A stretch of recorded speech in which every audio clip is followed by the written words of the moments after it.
திருச்சிற்றம்பலம். தென்னாடுடைய சிவனை போற்றி, எந்நாட்டவர்க்கும் இறைவா போற்றி. அனைவருக்கும் இனிய மாலை வணக்கம். இரவு வந்துடுச்சு, அதனால இரவும் மாலையும் சேர்ந்த வணக்கம். சைவ சித்தாந்த கழகத்தின் வாயிலாக நடைபெற்று வரும் இந்த ஆன்மீக வகுப்பில் நாயன்மார்கள் வரலாறு பகுதியில் 12வது பகுதி குங்கிலிய கலையனாரினுடைய வாழ்க்கை வரலாறும் மானக்கஞ்சார நாயனார் அவரினுடைய வாழ்க்கை வரலாறையும் பற்றி இன்னைக்கு சிந்திக்கலாம். போன வாரம் கண்ணப்ப நாயனாரை பத்தி பார்த்தோம். இப்படியும் இருக்கலாமா அப்படின்னா, இப்படி கூட இருக்கலாமா அப்படின்னா, இப்படி கூட இருக்க முடியுமான்னு கேட்க வச்சவர் கண்ணப்ப நாயனார். எத்தனையோ விதமான பக்தியில அவரோடது ரொம்ப கண்ணுல தண்ணி வர, கேட்கிற நிமிஷத்துல கண்ணுல தண்ணி வர வைக்கிற பக்தி அவரோடது. எல்லாரும் அவங்களோட உயிர் தியாகம் பண்றாங்கதான், இல்லைன்னு சொல்லல. உயிர் தியாகம்னு பண்ணும்போது அந்த உயிர் அந்த நிமிஷத்துல மாஞ்சிட்டு, அந்த உயிர் அந்த நிமிஷத்துல பிரிஞ்சிடுச்சுன்னா உடம்புக்கும் அதுக்கும் தவிப்புன்னு ஒண்ணும் பெருசா இருக்காது. சுற்றி இருக்கிறவங்களுக்கு தான் அந்த இழப்போட வலி அதிகம். ஆனா அந்த உடலுக்கு அதோட வலி ரொம்ப இருக்காது. சுவாமிக்காக உயிரை விடுறதுக்கு ஒருத்தர் துணிஞ்சாருன்னா அந்த உடல்ல வேதனை இருக்கும். அந்த உயிர் கூட விட்டு பிரிகிற நேரம் தான் வேதனை. அந்த ரத்தமும் சதையுமா தன்னுடைய வலது கண்ணை எடுத்து வச்சுட்டு இடது கண்ணுக்கும் அவரை இடம் தேடி அந்த காலால அந்த சுவாமிக்கு அடையாளத்தை வைக்கும் போது அந்த இடது கண்ணை தேடுற நேரத்துக்கு அந்த வலது கண்ணுல வலி இருந்துட்டு தானே இருக்கும். ஆனா அந்த வலி அவருக்கு உரைக்கவே இல்லை, சரீர பிரக்ஞையே இல்லை அவருக்கு. அப்போ பக்தி எந்த அளவுக்கு அவரை ஆட்கொண்டிருக்கு பாருங்க. அததான் நம்ம கவனத்துல எடுத்துக்கணும். கண்ணப்ப நாயனாரை பத்தி யோசிக்கும் போது அதுதான் முதல்ல ஞாபகத்துக்கு வரணும். மற்றது அவர் படையல் வச்சது எப்படி இருந்தாலும் பரவாயில்ல, வேடுவ ஜாதி, குளிச்சாரு குளிக்கல, அதெல்லாம் நம்ம கண்ணுக்கு வரக்கூடாது. எதை பொறுத்துக்கிட்டாரு சுவாமிக்காக, எதை கொடுக்கறதுக்கு தயாரானாரு, எப்பேற்பட்ட தியாகம், அது மனசுல இருந்தால் நிச்சயம் நாம் போகும் பாதையில் நமக்கும் இத்தனை நாயன்மார்களோட சேர்ந்து சிவாலயத்துல, சிவ கைலாயத்துல நிச்சயமா நமக்கும் ஒரு இடம் உண்டு. ஒரு ரிசர்வேஷன் சீட்டுக்கு இப்பவே இந்த பஸ்ல துண்டு போடுவாங்கல்ல, அந்த மாதிரி ஒரு இடம் பிடிக்கிற ஒரு உபாயம்னு சொல்ல முடியாது. சின்ன குழந்தைங்க எல்லாம் கேட்டு வைப்பாங்கல்ல, அம்மா நான் சாயங்காலம் வரும்போது சாக்லேட் வாங்கி தரியா, நான் இன்னைக்கு சமத்தா போயிட்டு வரேன் வாங்கி தரியான்னு கேட்பாங்கல்ல. அந்த மாதிரி நம்ம சுவாமி கிட்ட நம்ம வைக்கிற ஒரு கோரிக்கைன்னு வச்சுக்கலாம். இந்த வாரம் குங்கிலிய கலையனார். இவரோடது ரொம்ப அமைதியான, அமெரிக்கையான, சாத்வீகமான பக்தி. ரொம்பவே பொறுமையான, நிதானமான ஒரு சிவபக்தர். சிவ தொண்டுல எத்தனையோ விதம், அதுல இவரோடது வித்தியாசமானது. திருக்கடையூர் இவரோட ஊர்.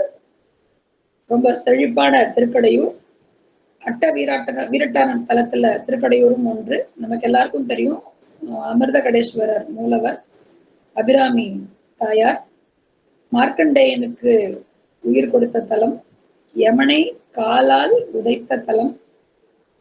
அப்பேற்பட்ட சிறப்பு வாய்ந்த தலத்தில், அந்தனர் குலத்தில் சிவபக்தியும் சிவனரியும் தழைத்து செழித்திருக்கும் குடும்பத்தில் வந்தவர் குங்கிலிய கலையனார். சிவ பூஜையை தவிர மற்றதுல எதுலயும் நாட்டம் கிடையாது. சிவத்தொண்டு, சிவ பூஜை, இதுலயே திளைச்சு வளர்றாரு. இல்லறம் அமையுது. இல்லறத்திலையும் அவருக்கு தர்ம பத்னி, அவரை போலவே கணவர் எப்படி சொல்றாரோ அதன்படி சிவபூஜையும் சிவத்தொண்டையும் சிறமேற்கொண்டு செய்யும் குணத்தை கொண்ட இல்லாளாக அமைகிறாள். அது அவருக்கு கிடைச்ச வரம்னே சொல்லணும். செழிப்பான குடும்பம், அந்தனர் குடும்பமா இருந்தாலும் கூட செல்வ செழிப்பான குடும்பம். இவருடைய சிவ பூஜையில எப்படி அப்படின்னா, வீட்டுல சிவபூஜை எப்பவும் பண்ணிட்டு குங்கிலியம் கொண்டு போய் கோவிலுக்கு கொடுப்பாரு. அந்த சுவாமிக்கு மணக்க மணக்க குங்கிலியம் போடுவார். சாம்பிராணி வகையில குங்கிலியமும் ஒண்ணு. வாசனை ரொம்ப நல்லா இருக்கும். நீங்க கூட வீட்டுல வெள்ளிக்கிழமை சுவாமிக்கு, அம்பாளுக்கு ஊதுவத்தி காட்டுறதோட தசாங்கத்தோட சேர்ந்து குங்கிலியமும் கலந்து போடுங்க சாம்பிராணில. வீடு சுபிட்சமா இருக்கும். மகாலட்சுமி வாசம், நித்திய வாசம். சுவாமிக்கு அது அவ்வளவு பிடிக்கும். ஏன்னா சாம்பிராணியும் தூபமும் சுவாமிக்கு இறையருள் சக்தியை கூட்டுவிப்பது. அதனால சுவாமிக்கு அது ரொம்ப பிடிச்ச விஷயம். தினமும் குங்கிலியம் கொண்டு போய் சுவாமிக்கு கொடுத்து, சுவாமியினுடைய புறப்பாடுக்கு, சுவாமியினுடைய எல்லா வேளை பூஜைக்கும் கொடுக்கறது தான் இவரோட வேலை. அதுலதான் இவருக்கு ஆத்ம திருப்தி, சந்தோஷம் எல்லாமே. அப்படியே போயிட்டு இருக்கு, காலங்கள் ஓடுது. ரொம்ப ஸ்மூத்தாவே ஒரு படம் போனா நல்லா இருக்காதுல்ல. ஒரு ட்விஸ்ட், ஒரு ஃபைட்டு, ஒரு த்ரில்லிங் சீன், அந்த மாதிரி ஏதாவது ஒண்ணு வரணும்ல. நம்ம சுவாமி சும்மாவா இருப்பாரு? கொஞ்சம் நான் விளையாடி பார்க்கலாமே.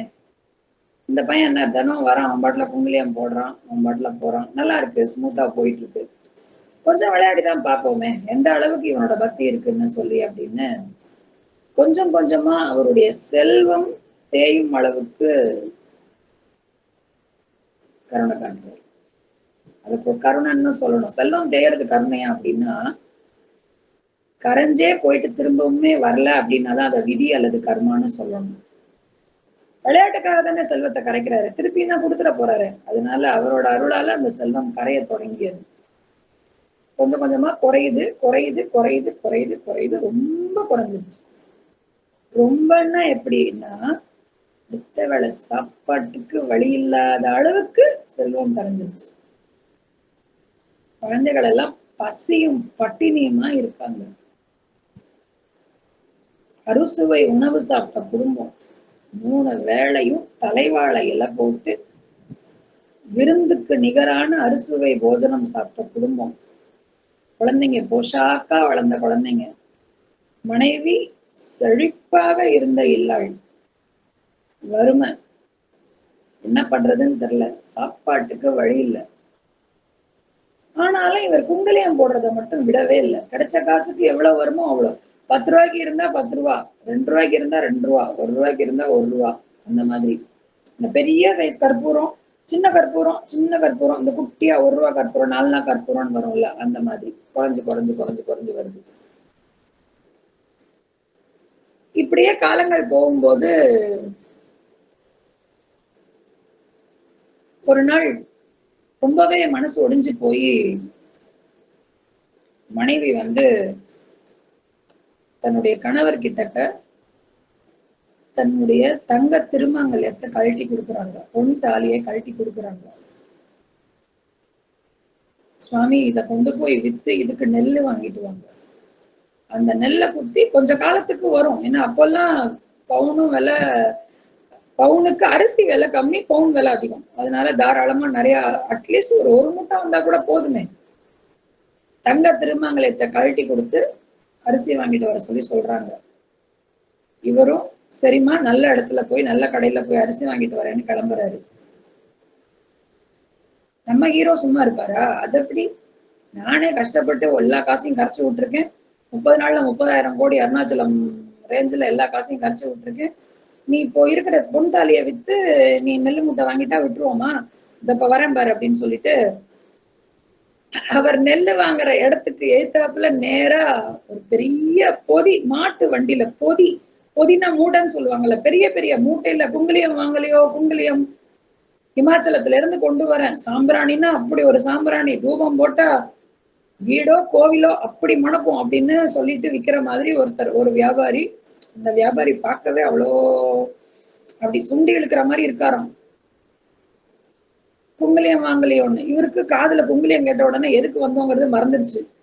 என்னப்பா மூட்டையில இருக்குன்னு, குங்குலியம் இருக்கு. எவ்வளவுன்னு? நீ எவ்வளவு வச்சிருக்கியோ அவ்வளவுக்கு தருவேன், என்ன இருக்கு உங்க கையில? பைசான்னு எதுவும் இல்ல, என் ஊட்டம்மா இது திருமாங்கல்யத்தை கொடுத்துருக்கா தங்கத்திலயா? ஆமா. அப்படியா, சரி, அதோட எடைக்கு என்ன வருதோ அதை கொடுக்குறேன், வாங்கிக்கிறியா? ரொம்ப சந்தோஷம், ரொம்ப ரொம்ப வாங்கிக்கிறேன். சரி, எடைக்கு எடை குங்குலியம் வாங்கியாச்சு. வீட்டுக்கு போகணும், குழந்தைங்க பசியோட இருப்பாங்கங்கிற எண்ணமே இல்லை. குங்குலியத்தை வாங்கி கொண்டு போய் கோவில்ல ஓரமா மூட்டையை அடிக்கிட்டு அங்க இருக்கிற தூபக்காலை எடுத்து கங்கெல்லாம் ரெடி, வேக வேகமா குங்குலியம் போட்டுட்டு மிச்சம் மீதி அந்த கோயில் குருக்கள்கிட்ட இந்தாப்பா வச்சுக்கோ, நாளைக்கு பூஜைக்கு, சாயங்கால பூஜைக்கு, அர்த்தஜாம பூஜைக்கு, பள்ளியற பூஜைக்கு எல்லாத்துக்கும் வச்சுக்கோ அப்படின்னு கொடுத்துட்டு அங்கேயே உட்காந்துடுறாரு. கோவிலே உட்காந்துறாரு. அவருக்கு வீட்டு ஞாபகமே இல்லை, பிரஜையே இல்லை. இங்க வீட்டம்மாக்கு போனவரை இன்னும் காணமேன்னு கவலை. குழந்தைங்க பசியில மயங்கி தூங்கிடுச்சு, என்ன பண்றதுன்னு தெரியல. சரி, நம்ம ஒண்ணு பண்ணலாம், எங்க இருக்காருன்னு போய் பார்க்கலாமான்னு ஒரு யோசனை. சரி வேண்டாம், வரும்போது வரட்டும் அப்படின்னு சொல்லி அவங்களும் அசதியில, உண்ட மயக்கம் வேறு, இது பசி மயக்கம். அசதியில அப்படியே சாஞ்சிடுறாங்க. இருக்கிற இடத்துலயே அப்படியே படுத்துடுறாங்க. கனவுல அவங்க வீடு முழுக்க குங்கலியம் மூட்டை வாங்கினார்ல, அந்த மூட்டை அளவுக்கு பொண்ணும் பொருளும் அப்படி குவிஞ்சு கிடக்கு. நெல்லும் கிடக்கு, அள்ள அள்ள குறையாம நெல்லு குவிஞ்சிருக்கு, பொண்ணு பொருள் குவிஞ்சிருக்கு, எல்லாமே. இந்த அம்மாவுக்கு கனவா நினவான்னு தெரியாத நிலையில கண்ணை முழிச்சு பாக்குறாங்க. எதுவுமே கனவு இல்லை, நிஜம்தான். வீடு முழுக்க அப்படியே அங்கங்க அங்கங்க எல்லாம் குவியல் குவியலா, என்ன பண்றதுன்னே தெரியல. உள்ள போய் சுவாமியை வேண்டிக்கிறாங்க. சுவாமி, இதெல்லாம் உன் அனுகிரகம் தான், எனக்கு நல்லா தெரியும், அவர் தினமும் பூஜை பண்றதனுடைய பலன் தான் அப்படின்னு உணர்றாங்க. இவரும் அசதியில என்ன பண்றாரு, கலிக்காது குங்கிலிய கலைஞரும் என்ன பண்ணிடுறாரு, கோவில்ல தூண்ல அப்படியே சாஞ்சு கண் அசந்துடுறாரு. எதுக்கு வந்தோம்னா மறந்துருச்சு, அதனால கோவில் தூண்லயே சாஞ்சு கண் அசந்துடுறாரு. அசரீரி கேக்குது. நாயனார கூப்பிட்டு, பா நீ வீட்டுக்கு போ, நெய் போட்டு பால் சோறு சாப்பிடுன்னு சொல்றாரு சுவாமி. நான் அவ்வளவு நாள் பட்னி கிடந்திருக்காங்க, பாவம் பிள்ளைங்க எல்லாம் நல்லா சத்தா சாப்பிடணும், நெய்யிட்டு பால் சோறு சாப்பிடணும், போய் சாப்பிடு, நெய் போட்டு பாலெண்ணம் சாப்பிட்டு பசியாருன்னு சொல்றாரு. சுவாமியினுடைய குரலை கேட்டதுக்கு அப்புறம் கோவில்ல இருக்கவும் பயம், கோவிலை விட்டு போறதுக்கும் மனசு வரல. சரி, சுவாமி சொல்லிட்டாரு, இதுக்கு மேல நம்ம கிளம்பிதான் ஆகணும்னு சொல்லி வீட்டுக்கு வர்றாரு. வீடு அடையாளமே தெரியல, ரொம்ப வறுமையில இருந்த ஒரு வீடு, புது பொலிவோட செல்வ செழிப்பா, குழந்தைங்க எல்லாம் ரொம்ப துள்ளலோட மகிழ்ச்சியோட, மனைவி அந்த ஒரு புது பொலிவுன்னு சொல்லுவாங்க, அந்த காசு வந்தா கொஞ்சம் உற்சாகம் வரும். எப்பேற்பட்டவனையும் காசு கொஞ்சம் அசைச்சுதான் பார்க்கும். கை நிறைய காசு இருந்தா கவலை இருக்காது, முகத்துல கொஞ்சம் கவலை இருக்காது, இருக்கும், அது வெளியில தெரியாது, முகம் காட்டி கொடுக்காது. வந்து என்ன ஆச்சுன்னு கேக்குறாரு. இந்த மாதிரி நீங்க போனீங்க, போயிட்டு வர்றதுக்குள்ள குழந்தைங்க பசியில மயங்கிடுச்சு, கண் அசந்துட்டாங்க, நானும் கண் அசந்துட்டேன், எழுந்திருந்து பார்த்தா வீடு ஃபுல்லா செல்வ நிதியா குவியலா இருக்கு, இது அத்தனையும் நீங்க சிவபூஜை செஞ்சதனுடைய பலன்னு தான் நான் உணர்றேன். போனீங்களே, என்ன ஆச்சுன்னு சொல்றாரு. அம்மா மன்னிச்சுக்கோ, இந்த மாதிரி நீ பொன் தாலி கொடுத்து வாங்க சொன்ன, நெல்லு வாங்க சொன்ன, நெல்லு வாங்குற இடத்துல குங்குலியம் வாங்கலையான்னு ஒருத்தர் கேட்டாரு. எனக்கு குங்குலியம் காதுல விழுந்த உடனே நான் எல்லாத்தையும் மறந்துட்டு குங்குலியம் மூட்டையை வாங்கி சுவாமிக்கு அர்ப்பணம் பண்ணிட்டேன். குழந்தைங்க பசியில இருக்குமேங்கிறது எனக்கு ஞாபகத்துக்கே வரல, உன் ஞாபகமும் வரல, எனக்கு என் ஞாபகமே இல்ல, சுவாமிக்கு குங்குலியம் போடணுமேங்கிறத தவிர உனக்கு எதுவுமே எனக்கு சிந்தனையில இல்லம்மா, அதனால நான் உன் தாலிக்கு நெல்லு வாங்கல. ஆனா சுவாமி கண்ணை திறந்துட்டாரு. அப்ப மனைவி சொல்றாங்க, நீங்க தன்னலம் இல்லாம அத கூட சுவாமிக்குன்னு, அந்த தாலிய கூட சுவாமிக்குன்னு ஒதுக்கினதனுடைய விளைவு தான் இது. இதுக்கப்புறம் நீங்க உங்களுடைய சிவத்தொண்டு எந்த குறையும் இல்லாமல் இதே மாதிரி தொடரும் அப்படின்னு சொல்லி சொல்றாங்க. இந்த காலகட்டத்துல ஒரு நிகழ்வு நடக்குது. திருக்கடையூருக்கு அதுவும் பக்கத்துலதான், கும்பகோணம் பக்கத்துல திருப்பனந்தாள். இப்போ திருப்பனந்தாள் எங்க இருக்குன்னா, கும்பகோணத்துல இருந்து வடகிழக்குல மயிலாடுதுறைக்கு நேர் வடக்குல 5வது மைல்ல இருக்கு. ஒரு மிகவும் புகழ்பெற்ற சிவத்தலம். திருப்பனந்தாள் மடம் ரொம்ப விசேஷம், சைவத்துக்கு பேர் போன இடம். இந்த ஊர்ல ஒரு நிகழ்வு நடக்குது. அது குங்குலிய கலைஞர் கேள்விப்பட்டு வருத்தப்படுறார். என்ன நிகழ்வு அப்படின்னா, மூலவர் சாஞ்சிருக்காரு, நேரா இருக்கிற பானம் சாஞ்சிருக்கு. அந்த சாஞ்ச பானத்தை நிமித்தறதுக்காக அந்த ஊர் மன்னன் என்னென்னவோ பிரயத்தனப்பட்டு இருக்காரு. ஆளை வச்சு தள்ளி பாக்குறாங்க, கயிறு கட்டி இழுத்து பாக்குறாங்க, சங்கிலிய வச்சு கடைசியா இழுத்து பாக்குறாங்க. இது அத்தனை இவர் கேள்விப்படுறாரு. ஏன் அந்த கோவில் லிங்கம் சாஞ்சிருக்கு அப்படின்னா, தாடகை அப்படிங்கிற ஆதி சைவ குலத்து பெண்மணி, சிவ பூஜையில ரொம்பவே தேர்ந்த, சிவ பூஜையை தவிர வேற சிந்தனை இல்லாத பழக்கத்தை கொண்ட ஒரு பெண்மணி. கோவிலுக்கு தினமும் சுவாமிக்கு பூ தொடுத்து எடுத்து கொண்டு வந்து போகும்போது சுவாமிக்கு இப்படி குடலையில வச்சு பூ போடும்போது அந்த குடலையே கொஞ்சம் நகர்ந்ததுனால தன்னுடைய மேல் ஆடை நெகிழ்ந்து போகிறது. அந்த ஆடைய சரி பண்ணா கையில இருக்கிற பூ கீழே விழுந்துரும். சுவாமிக்காக எடுத்த பூ சுவாமி மேலதான் விழணுமே தவிர கீழே விழக்கூடாது. அது அபச்சாரம்னு அபச்சாரத்துல சிவ அபச்சாரத்துல சேர்ந்துரும். அந்த பெண்ணுக்கு ஆடைய நெகிழ்வ சரி பண்ணா மற்ற ஆடவர்களுக்கு முன்னாடி அது கண்ணுல படுறதுக்கு முன்னாடி தன்னுடைய ஆடையை சரி செஞ்சுக்கணும். சுவாமிக்காக எடுத்த பூவும் கீழே சிந்திடக்கூடாது.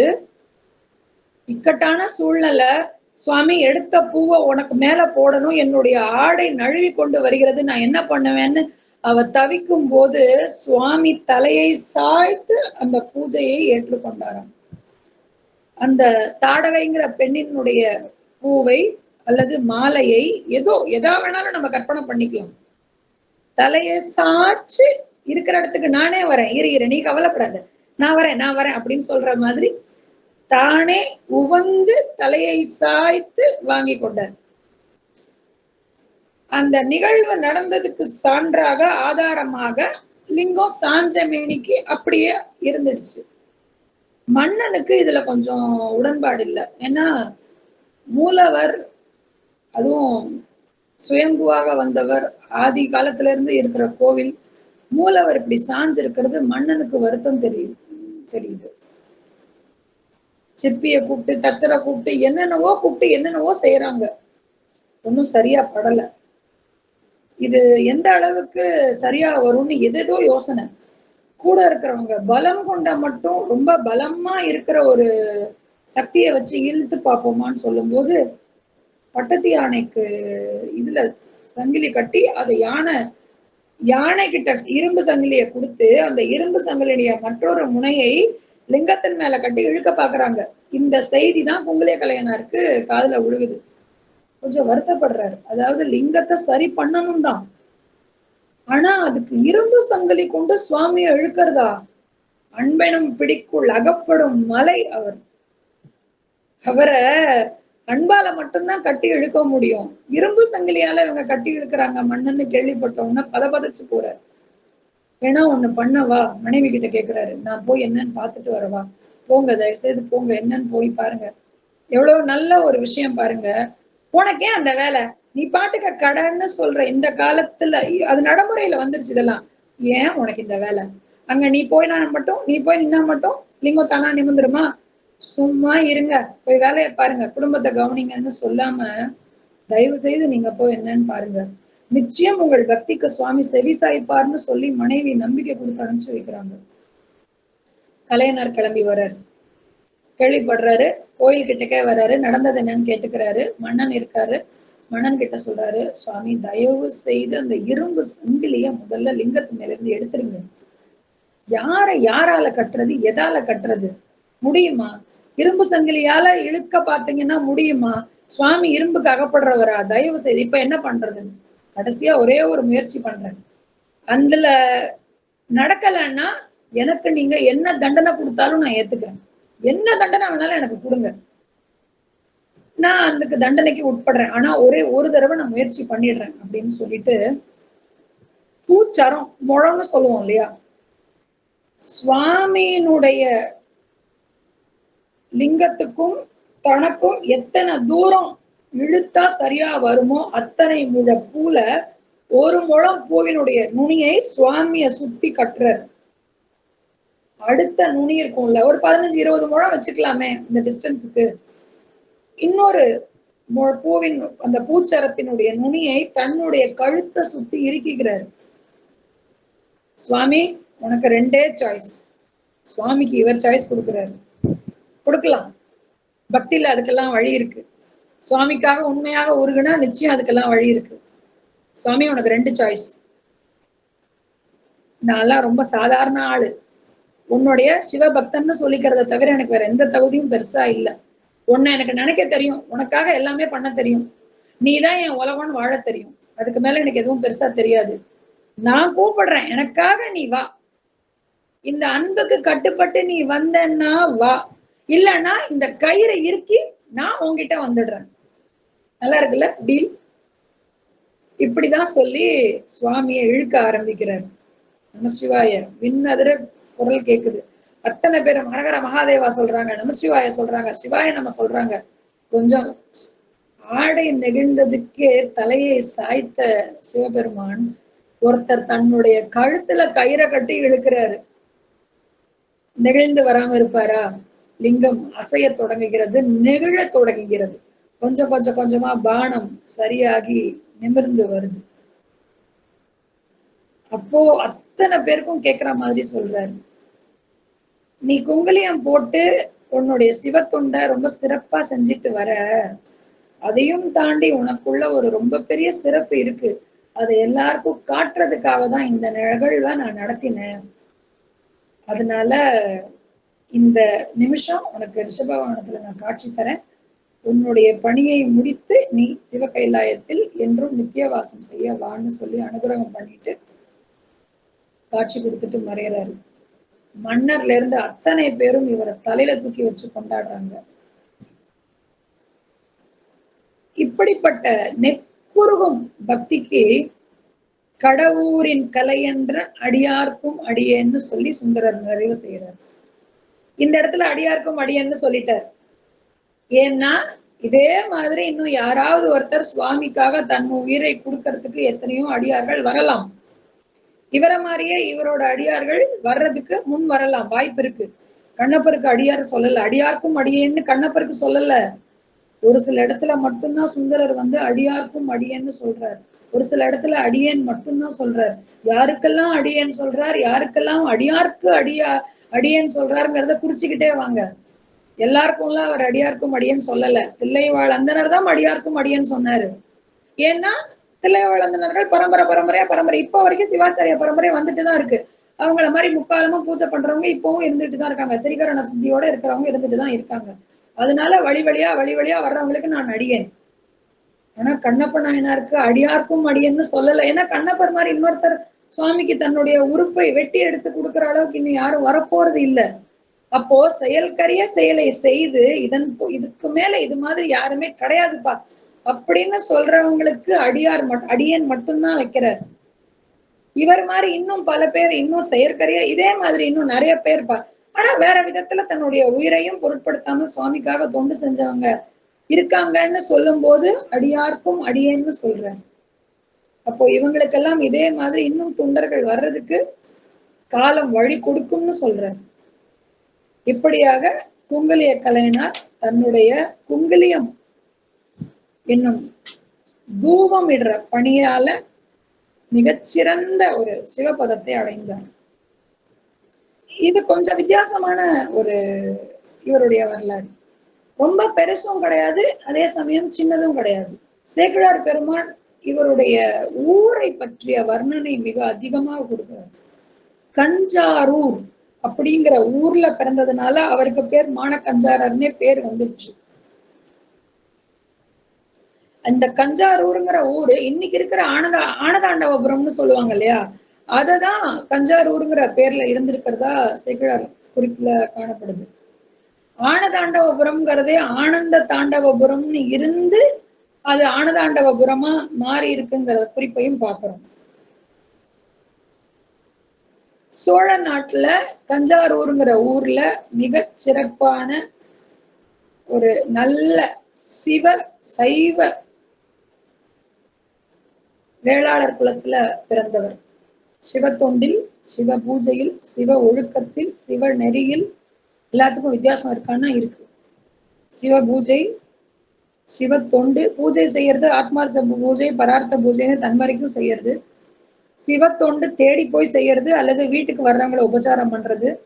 சிவ நெறியில் இருக்கிறது நிச்சயமா அந்த சிவநெறிக்கே உண்டான தூய ஆடை, 3 வேளை சுவாமிக்கு உண்டான விஷயங்களை பேணுதல், நெத்திக்கு நீர் வச்சுக்கிறது, 12 இடத்துல திருச்சின்னம் வச்சுக்கிறதா இருந்தா வச்சுக்கிறது, நமசிவாய் எழும்போதும் விழும்போதும் சொல்லுவது. விழும்போதுன்னா கீழே விழறது இல்லை, தூங்கும் போது. இந்த கட்டை சாயறதுக்கு பேர் விழும்போதுன்னு அர்த்தம். எழும்போதும் விழும்போதும் நமச்சிவாய சொல்லணும். எதிரில் யாரை பார்த்தாலும் நமச்சிவாய சொல்லணும். சிவ வேடம் தரித்தோ சிவனடியார்களை பார்த்தாலோ ஒரு வார்த்தை கூட அவங்கள பற்றி அவதூறாக பேசக்கூடாது, சிவநிந்தனை செய்யக்கூடாது, சிவநிந்தனை செய்பவர்களை துணையாக கொள்ளக்கூடாது. இந்த மாதிரி நிறைய வழிமுறைகள் இருக்கு சிவ நெறியில வாழ்றவங்களுக்கு. சிவ ஒழுக்கம்னு ஒண்ணு இருக்கா அப்படின்னா, ஆமாம். சிந்தையால் பிறரையும் தவறாக தீண்டேன், இன்னொருத்தர தப்பா இந்த சிவ ஒழுக்கத்திலே வாழ்வது, இது அத்தனையும் மிகச் சிறப்பாக பேணக்கூடிய வரக்கூடிய குலம். இவங்க அந்த சேனாதிபதி குலம் பரம்பரையா வர்றவங்க. இவருடைய இல்லறம் மிக செழிப்பா போயிட்டு இருக்கு. ரொம்ப காலமா குழந்தை இல்ல. கோவில் கோவிலா போறாங்க, பூஜை புனஸ்காரம்னு ரொம்பவே மனசையும் உடம்பையும் வருத்திக்கிறாங்க. இவங்களுடைய விரதத்திற்கு பலன் கிடைக்கும் வகையில் மிக அழகாக ஒரு பெண் குழந்தை பிறக்கிறது. நாளொரு மேனியும் பொழுதொரு வண்ணமாக மிகச் சிறந்த அத்தனை ஒழுக்க நெறிகளோடும் அந்த பெண் குழந்தை வளர்றாங்க.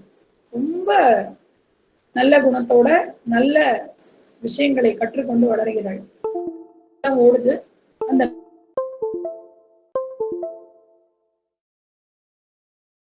பெண்களபதிகளாக இருப்பவர்கள்ங்கிறதுனால அதற்கு சமமான ஒரு குலத்தை சார்ந்த மணமகனையே தேர்ந்தெடுக்கணும்னு சொல்லி ஏயர்கோன் கலிக்காம நாயனார் அவரும் படைத்தளபதி.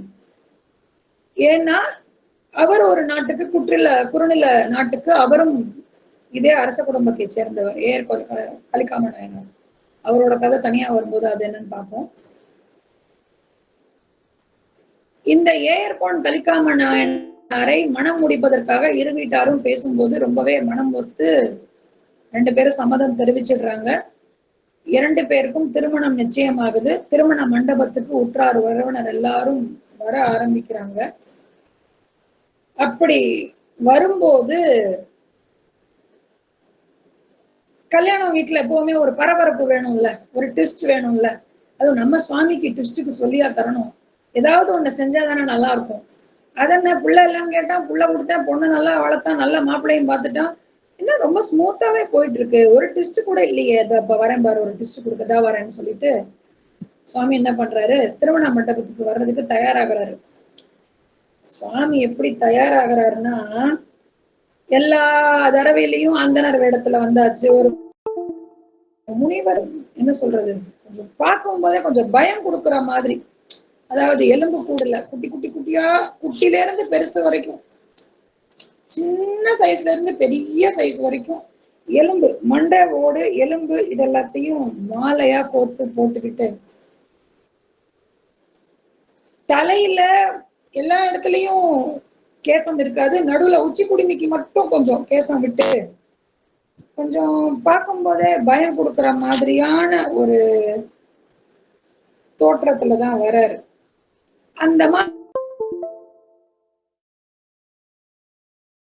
ஒரு தோற்றத்துக்கு மாவிரதாபாலிகம்னு ஒரு பழக்கம் இருந்ததா சொல்லுவாங்க. அகப்புற சமயத்துல அது சொல்லப்பட்டிருக்கு. புறச்சமயம், புற சமயம், அகப்புற சமயம் எல்லாம் பிரியும். சமயம் சைவத்துல விரிவாக்கம் போகும்போது அந்த அகப்புற சமயத்துல காபாலிகர்களும் வருவாங்க.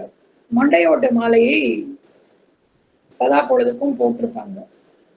இவங்களுடைய பூணல் ரொம்ப வித்தியாசமா இருக்கும். அந்த பூணலுக்கு பேர் பஞ்சவடி. பூணலுக்கு பேர் தான் அந்த பஞ்சவடி. அந்த பூணல் எதுல இருக்கும்னு தெரியுமா? மயிர்கற்றை தலைமுடிங்க. தலைமுடியில பூணல், அதுவும் அது ரொம்ப சௌரி முடி இருக்குல்ல, அந்த சௌரி முடிய ரொம்ப நீளமா இருந்து அதை இப்படி குறுக்க கொண்டு போட்டுக்கிட்டா எப்படி இருக்கும்? ஒரு 3-4 லெங்க்தியான சௌரி முடிய இணைச்சு இணைச்சு இணைச்சு இணைச்சு இணைச்சு ஒரு நல்ல கருப்பு துப்பட்டா 2-2.5 மீட்டர் நீளத்துக்கு இணைச்சு அத பூணல மாவிரத முனிவர்கள். அவர் அப்படிதான் போட்டுட்டு கல்யாண வீட்டுக்கு வர்றாரு. என்னடா கல்யாணம் நடக்குது, பாக்குறவன் தெரிச்சு இல்ல, அப்படிதான் வர்றாரு. அவரை பார்த்த உடனே மாரக்கஞ்சாரனாருக்கு ரொம்ப பெரிய இவங்கெல்லாம் பாத பூஜை பண்ணி உபசரிக்கிறாரு. என்ன நடக்குதுங்க அப்படின்னு கேட்கிறாரு. என் மகளுக்கு நீங்க இருந்து ஆசீர்வாதம் பண்ணிட்டுதான் போகணும். ஓ, ரொம்ப சந்தோஷம். அதனால என்ன, ஆசீர்வாதம் பண்ணா போச்சு. கல்யாண பொண்ணை கூப்பிட நான் பார்க்கணுங்கிறாரு. கல்யாண பொண்ணை கூப்பிடுறாரு. குணவதி இல்லையா, மிக அழகாக கல்யாணம் கோலத்திலேயே தயாராயிட்டாங்க. அந்த அம்மா பார்த்த உடனே மகாலட்சுமி மாதிரி இருக்கா அப்படின்னு சொல்ற மாதிரி பொண்ணு அலங்காரமாயி தயாராகி வரா. அம்மா, ஒரு சிவனடியார் வந்திருக்காரு, உன்னை பார்க்கணுங்கிறாரு. வா வந்து நமஸ்காரம் பண்ணிக்கோன்னு சொல்லி அப்பா கூப்பிடுறாரு.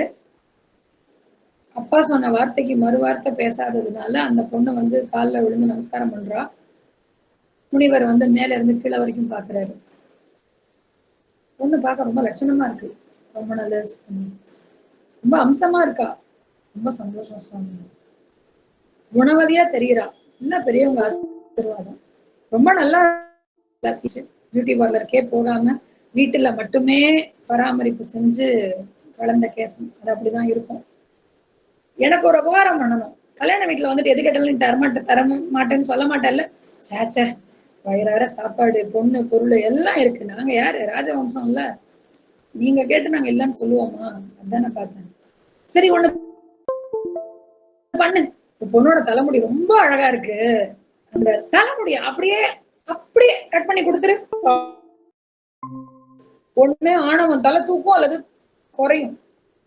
இது ஆணவத்தின் அடையாளம். கேசம்ங்கிறது ஆணவத்தினுடைய உச்சம். அந்த ஆணவத்தை நான் எப்போ சுவாமியினுடைய பாதத்துல போடுறேனோ அப்ப நான் ஒருபடி மேல ஏறுறேன். முகத்துக்கு